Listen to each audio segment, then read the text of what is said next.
الرحمن الرحیم۔ السلام علیکم۔ لیکچر نمبر 10 لیکچر نمبر 9 میں ہم نے اپنے سبق نمبر 2 نعت کی اشعار کی تشریحات مکمل کی۔ اشعار کی تشریحات ہو گئی۔ تو بیٹے جب آپ نے اشعار کی تشریحات کرنی ہے تو آپ نے اس میں سپورٹنگ شعر اور کوئی آیت، کوئی کوٹیشن، کوئی حدیث وغیرہ آپ نے ضرور شامل کرنی ہے۔ اب ہم آتے ہیں سبق نمبر 2 کے سوال نمبر 1 یعنی مشق کی طرف۔ تو جب آپ اس سبق کے سوالات و جوابات لکھیں گے، آپ نے کس طریقے سے کام کرنا ہے؟ آپ نے سب سے پہلے سبق کا نام لکھا، نمبرنگ کی، سبق کا نام لکھا، پھر چونکہ یہ نعت ہے اور اس کے لکھنے والے شاعر ہیں جو کہ احسان دانش ہیں، ان کا نام لکھا۔ پھر ہم کیا کر رہے ہیں؟ ہم نعت کی مشق کر رہے ہیں۔ تو مشق کا پہلا سوال ہے سوالات و جوابات۔ سوال نمبر 1 ہے۔ سوال نمبر 1 میں انہوں نے پوچھا ہے کہ اس سبق میں نعت کے پہلے شعر میں حضور صلی اللہ علیہ وآلہ وسلم کی کون سی صفات بیان کی گئی ہیں؟ تو ہم لکھیں گے سوال نمبر 1۔ جو سوال نمبر 1 ہے آگے اس کے جز ہیں۔ اردو میں اس کی گنتی اس طریقے سے ہوتی ہے کہ پہلے کو الف، دوسرے کو بے، تیسرے کو جیم، چوتھے کو دال اور پانچویں کو ہے، یعنی کہ اب یہ گنتی ہو گئی 1 2 3 4 5۔ سوالات نمبر 1 کے 5 جز بنائے گئے ہیں، یعنی کہ اس میں 5 سوالات دیے گئے ہیں، لیکن سوال کی نمبرنگ سوال نمبر 1 سے ہی کی گئی ہے۔ تو پہلا سوال یہ ہے، نعت کے پہلے شعر میں حضور صلی اللہ علیہ وآلہ وسلم کی کون سی صفات بیان کی گئی ہیں؟ تو ہم لکھیں گے جواب نمبر 1۔ بیٹا آپ نے کتاب اپنے پاس رکھنی ہے، سوال آپ نے کتاب سے دیکھنا ہے اور جواب آپ نے ادھر سے دیکھ لینا ہے۔ حضور صلی اللہ علیہ وآلہ وسلم کی صفات، نعت کے پہلے شعر میں حضور صلی اللہ علیہ وآلہ وسلم کی درج ذیل صفات بیان کی گئی ہیں۔ نمبر 1، آپ صلی اللہ علیہ وآلہ وسلم 2 عالم کے مددگار ہیں۔ نمبر 2، دین اسلام اور پیغام الہی کے امین ہیں، یعنی کہ امانت دار ہیں۔ آپ کو دین اسلام اور اللہ تعالیٰ کا پیغام دینے کے لیے امانت دار بنایا گیا۔ نمبر 3، غریبوں کے غمگسار اور ہمدرد ہیں۔ غمگسار، غم کھانے والے، ہمدرد یعنی کہ دوسرے کے درد کو محسوس کرنے والے۔ ایک جیسا، جیسے ہم جماعت، ایک جیسی جماعت، ہم خیال، ہم عمر، اسی طریقے سے ہم درد یعنی کہ درد کو محسوس کرنا۔ تو پہلے سوال کا جو جواب ہے حضور صلی اللہ علیہ وآلہ وسلم کی صفات۔ دوسرا سوال ہے، دوسرے شعر کے مطابق کس کو سکون ملا ہے؟ جب آپ نے سوال لکھنا ہے تو سوال کے آگے آپ نے سوالیہ علامت ضرور لکھنی ہے، رموز اوقاف کا آپ نے ضرور خیال رکھنا ہے۔ دوسرے شعر کے مطابق سکون، ہم نے کیا کیا؟ جواب کا جز لکھا بے، اور ہم نے جواب کی ہیڈنگ دے دی کہ کس کو سکون ملا ہے۔ دوسرے شعر کے مطابق سکون، دوسرے شعر کے مطابق غریبوں کی جاں کو سکون ملا، یعنی حضور صلی اللہ علیہ وآلہ وسلم کی تعلیمات نے معاشرے کے پسے ہوئے غریب، مسکین اور مستحق طبقے کے حقوق مقرر فرمائے، جس سے ان کو سکون اور قرار ملا، یعنی کہ وہ لوگ جو مسکین تھے، مستحق یعنی کہ جو حقدار تھے، معاشرے کے پسے ہوئے لوگ جن کی معاشرے میں عزت نہیں تھی، جن کی تذلیل تھی، جو ذلت کی گہرائیوں میں گرے ہوئے تھے۔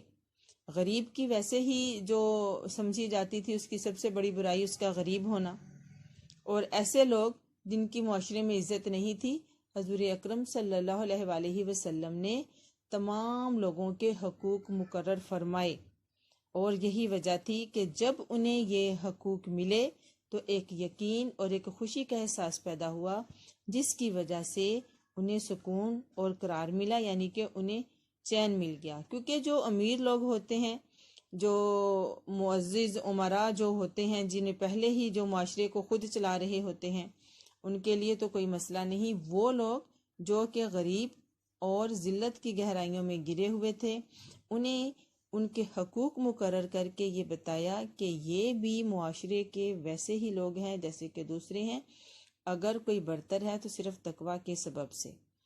آگے چلتے ہیں۔ جواب نمبر 3 جیم، انسان کو انسان کا عرفان ہونے سے کیا مراد ہے؟ اس کا مطلب یہ ہوا، عرفان کا مطلب ہے معرفت الہی، خدا کو پہچاننا،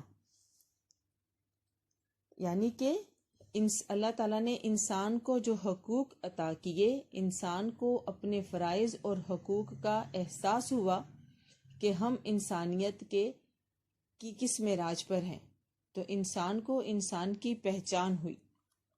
اس سے مراد یہ ہے کہ انسان کا عرفان ہونے سے مراد یہ ہے کہ ہر ایک انسان کا دوسرے کو پہچاننا اور اپنے فرائض سے آگاہ ہونا۔ انسان کا یہ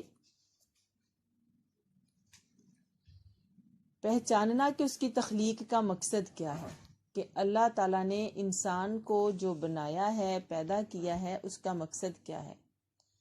حضرت محمد صلی اللہ علیہ وآلہ وسلم نے انسان کو اس بات سے واقف کروایا کہ اللہ ایک ہے، صرف اسی کی عبادت کرو، کہ انسان کا جو خالق ہے وہ صرف اور صرف ایک خدا ہے۔ تو انسان کو انسان کا عرفان ہونے کا مطلب یہ ہوا کہ حضور صلی اللہ علیہ وآلہ وسلم نے انسان کو ایسے اصول زندگی بتائے جن پر عمل کر کے انسان عزت و وقار اور مرتبے کے بلند مقام تک پہنچ سکتا ہے۔ اگلا ہمارا سوال یہ ہے، شاعر کے نزدیک حضور صلی اللہ علیہ وآلہ وسلم کا پیغام کیا ہے؟ تو اس کا جواب یہ ہے، شاعر کے نزدیک حضور صلی اللہ علیہ وآلہ وسلم کا پیغام اصول محبت ہے، یعنی کہ محبت کا اصول ہے۔ یعنی سرکار دو عالم صلی اللہ علیہ وآلہ وسلم نے محبت، اخوت اور بھائی چارے کا جو پیغام دیا، اس سے معاشرتی نفرت و عداوت کا خاتمہ ہوا۔ وہی والی بات جو ہم نے سوال نمبر 2 میں پوچھی گئی ہے کہ دوسرے شعر کے مطابق کس کو سکون ملا، وہی بات سوال نمبر 4 میں پوچھی گئی ہے کہ حضور صلی اللہ علیہ وآلہ وسلم کا پیغام کیا ہے، کہ جب حضور اکرم صلی اللہ علیہ وآلہ وسلم نے محبت کا پیغام دیا، محبت کا اصول دیا، تو پھر معاشرے میں محبت، بھائی چارے کی فضا پروان چڑھی، اور مسلمان کو ایک دوسرے مسلمان کا بھائی قرار دیا، اور وہ لوگ جو معاشرے میں برتر ہونے کی وجہ سے اپنے سے کمتر لوگوں سے نفرت کرتے تھے، انہیں جب پتہ چلا کہ محبت کا اصول ہی دنیا میں کامیابی کا گر ہے، تو اس سے جو معاشرے میں نفرت اور دشمنیاں پائی جاتی تھیں وہ ختم ہو گئی۔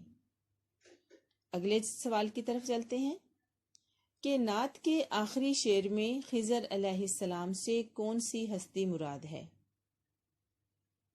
نعت کے آخری شعر میں پوچھا گیا ہے کہ کون سی ہستی مراد ہے، تو اس کی ہم ہیڈنگ دیں گے کہ خضر سے مراد۔ اگر ہم لمبا کریں گے تو وہ پورا سوال ہی ہو جائے گا۔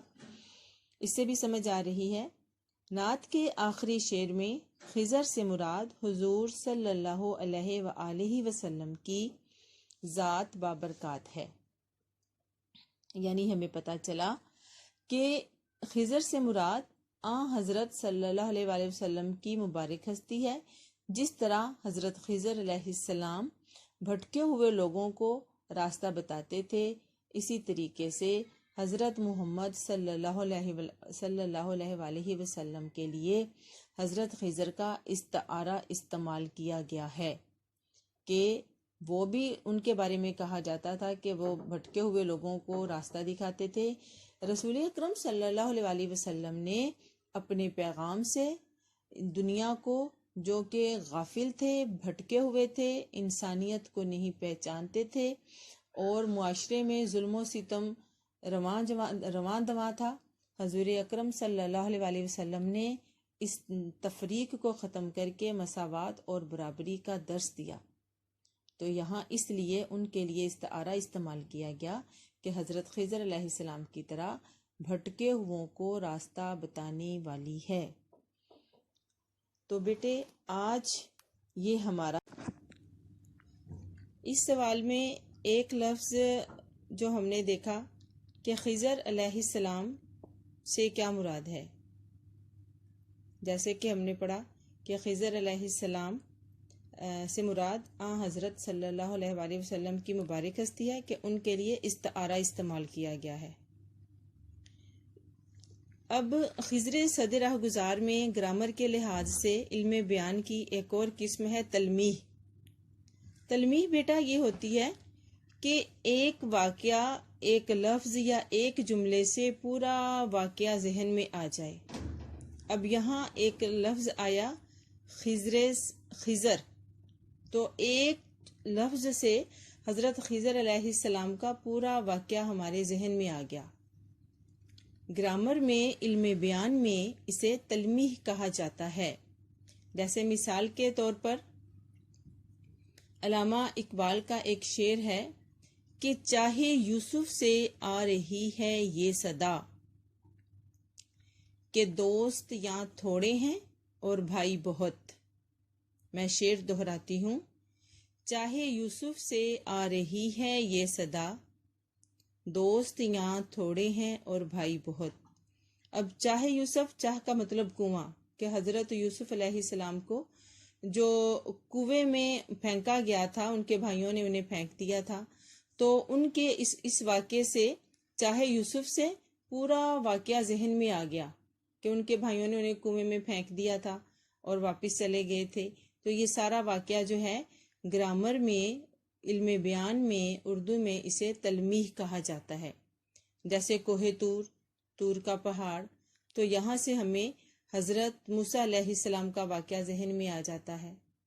تو اسی طریقے سے یہ بات آپ نے ذہن میں رکھنی ہے کہ وہ ایک لفظ، ایک جملہ جس سے سارا واقعہ ذہن میں آ جائے، اردو میں، گرامر میں، علم بیان میں اسے تلمیح کہا جاتا ہے۔ آپ نے یاد رکھنا ہے کہ ایسا لفظ، ایسا جملہ جس سے کوئی پورا واقعہ ذہن میں آ جائے یا پورے واقعے کی نشاندہی کرتا ہو، اسے تلمیح کہا جاتا ہے۔ اس کے بعد آگے آج کا سبق ہمارا یہ مکمل ہوا، آج کا لیکچر مکمل ہوا۔ آپ کا آج کا جو ہوم ورک ہے وہ یہ ہے کہ سبق نمبر 2 کا سوال نمبر 1 جو کہ سوالات و جوابات ہیں، وہ آپ نے اپنی نوٹ بک پر خوش خط لکھنے ہیں اور یاد کرنے ہیں۔ اس کے علاوہ آپ نے جو لیکچر ہے، آپ نے اس کو دھیان سے، توجہ سے سننا ہے، اور لیکچر کے دوران جس چیز کی سمجھ نہ آئے وہ آپ نے ڈسکشن ٹائم میں پوچھنا ہے۔ بیٹا آپ لیکچر کو دھیان سے، توجہ سے دیکھا کریں، سنا کریں، اور اس دوران جو سوالات آپ کے ذہن میں نہ آئیں، کہیں چیز پہ آپ پریشان ہوں، کسی چیز کی سمجھ نہ آئے، تو اس وقت نوٹ بک پر نوٹ کر لیں، اور اگلے دن جو ہمارا ڈسکشن ٹائم ہوتا ہے، جس کا اسکیجول ہم نے آپ کو دیا ہوا ہے، اس دوران آپ ریلیونٹ ٹیچر سے ریلیونٹ سبجیکٹ کے متعلق سوالات و جوابات کر سکتے ہیں۔